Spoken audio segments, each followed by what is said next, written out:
Y'all are gonna hate me for this one, but I just gotta say it. I regret. Yes, I have never seen something like this. I don't know if you've seen this. The person who posted this is what he wrote.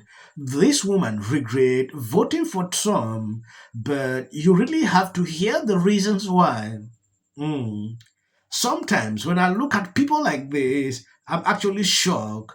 I'm confused. What is her complaint? Like, seriously?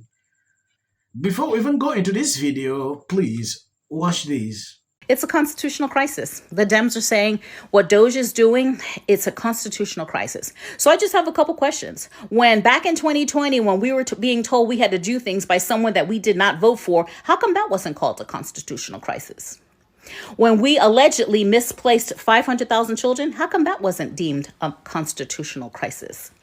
When we had an invasion at our border, why wasn't that called a constitutional crisis? When we had people coming across the border that were criminals in their country coming over to our country and doing all kind of horrible things to the American citizens, unaliving people, all this stuff, taking over apartment communities allegedly, how come that wasn't a constitutional crisis? Where were the rallies and the subcommittee hearings and the lawsuits over the constitutional crisis of those things? Or were those things not constitutional crisis?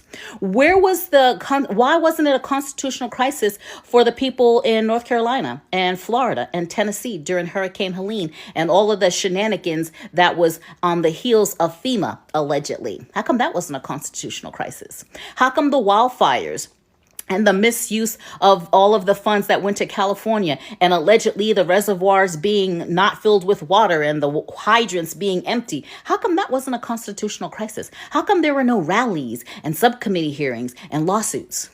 So I just want to get clear. So Dems, come in the comments and let me know what deems a constitutional crisis. Or is it just when you're getting found out about things that you decide you want to call it a constitutional crisis, whatever it is, you want to have a rally using all kind of profanity, you want to file frivolous lawsuits, you want to call subcommittee hearings that we pay for, and you're upset because Doge is auditing where my taxpayer dollars are going and where your taxpayer dollars are going. And now the Dems are calling it a constitutional crisis. I just want to get clear on what the parameters are that sets what's a constitutional crisis and what is not. What deems them to get in front of federal buildings and rally at the top of their lungs with microphones and calling people names and saying a bunch of things that are just completely not true. I just want to be clear on what is a constitutional crisis from the Dems' point of view, because allegedly, or apparently I should say, all of the things that I just referenced were not considered constitutional crisis. Let me know down in the comments what you guys think. It's a constitutional crisis. The Dems are saying, Yes, this woman perfectly summarizes everything I had in mind. When I look through articles on Google, what I see is this. Oh, there is a constitutional crisis. Oh, this, that. Democrats are singing this like a song. We all know that this is not happening. The fact that Democrats don't want to come to their senses to realize that Republicans are doing the right thing. In fact, Trump is doing the right thing with Elon Musk. The better. When you take a look at this first lady, she put out an insane video. Watching through that clip, I could not actually grasp what she's talking about.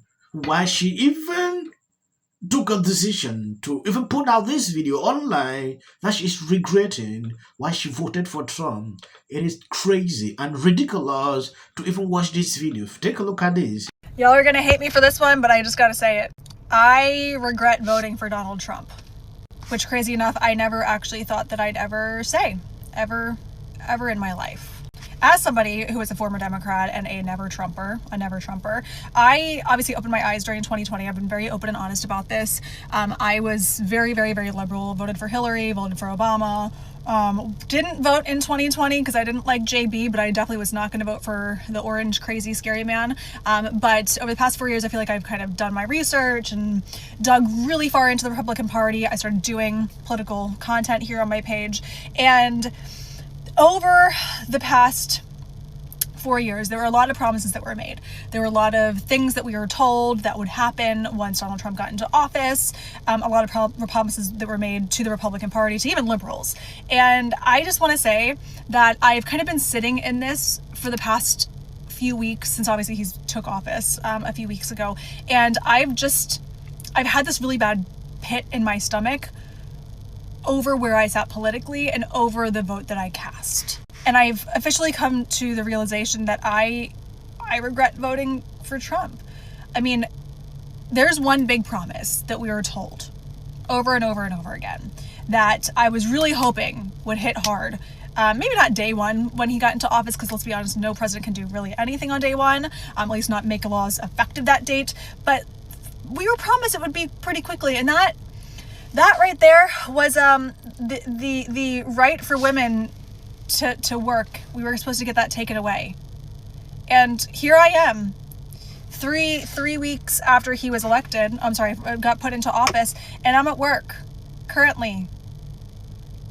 Yeah, I was told that my rights were all going to be taken away. My right to vote, my right to work, my right to have to do anything. I would essentially have to ask permission to do everything. And I regret to inform you that none of that's happened, because every day I'm still waking my ass up at 4:30 in the morning to get my ass to the gym, to get my ass into shape. And then from there I have to haul ass over to my office to work my 40 to 45 hours per week to have a paycheck to live. And the liberals promised me, man. They did. They promised all of us that us women, we were going to get our rights taken away. So I was really hoping that it was going to hit hard in the first few weeks, and it still hasn't. So I just kind of regret my vote at this point, because I'm like, I'd much rather be home, having babies, taking care of kids, cleaning the house, cooking, doing laundry, spending money. And here I am. So yeah. When is it happening? Is it not happening any longer? Was I lied to?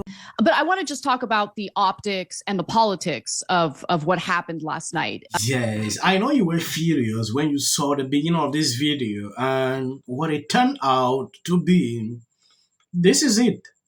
These are things Democrats were pouring our Kamala Harris. Oh, Trump would do this, Trump would not allow this.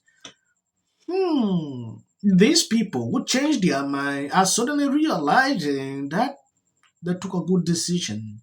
And Trump is doing just exactly what he promised. They have not seen a change. Trump said, I will not do this, and he is not doing that. I want to count the things Trump has done, what he promised, following just one after another. What Trump has done in office for 2 weeks. Even the Biden administration did not meet that. I know you will argue with me. I've seen people, scholars, talking about this. I'm not saying based on my experience, what I've seen, articles I've read. Some can acknowledge that this is happening. Trump is doing what nobody was even doubting. They knew that he's a man of his word. He said and he's delivering. Though some people disagree with this issue of Gaza, I don't want to touch that one because that was not something I saw during his campaign speeches. They just came up. Now going back into this lady, what she said here made a lot of sense. This is just to open the eyes of people to see what politicians do.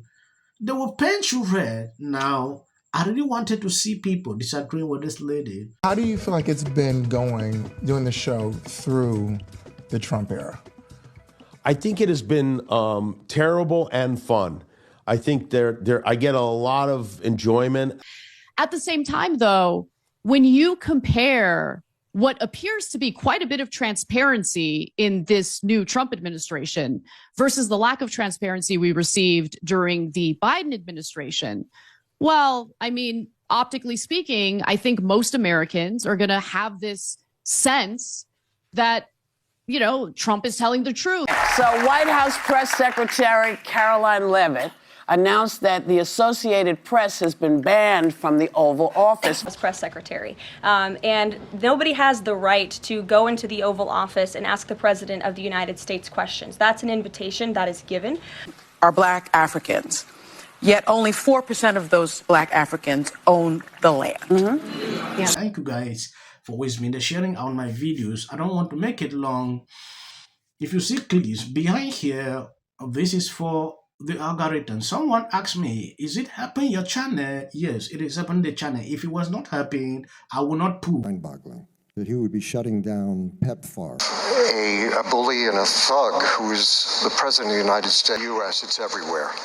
There is a lot of waste, fraud, and abuse within a system. Audits. A chance to see what happens when you take a business approach to the government in the White House. We're seeing right now with this whole USAID thing where they're uncovering massive amounts of corruption. And also, I got to say, don't you agree? I totally agree. Essential. Early on, immediately. She's probably been put in there because, according to Donald Trump, she's a 10. To her. The EU does not treat the U.S. fairly on trade and that he has some big complaints. Is that true? Right? And it doesn't mean that we should sit and pretend that it's suddenly okay, that this new presidency is just going to keep on keeping on. That is not the case. And awful things have happened. So, and sparks move things. And it doesn't matter how much water you have. Future president and his gag Are quality and policy. The city of the Pacific Palisades is burning. And, I flew here last night. I was on a plane. You getting water to areas that need... He's been trained his whole life to do. What do we do? Right now, you're looking straight. Remember it. As a country about January. Yeah, and then I think all our tax dollars probably went for Gavin's hair gel. I don't know. Jim Jordan. Josh Green, the governor. watch the news or talk. Now, look, I have a lot of... The Democratic Party has about everything. The next department that appears to be on the chopping block is the Department of Education. Just earlier today, the biggest loser on Team Chiefs, literally right next to us was Taylor Swift. And then to the left was Donald Trump. Those are boos. Well, the Super Bowl is officially under.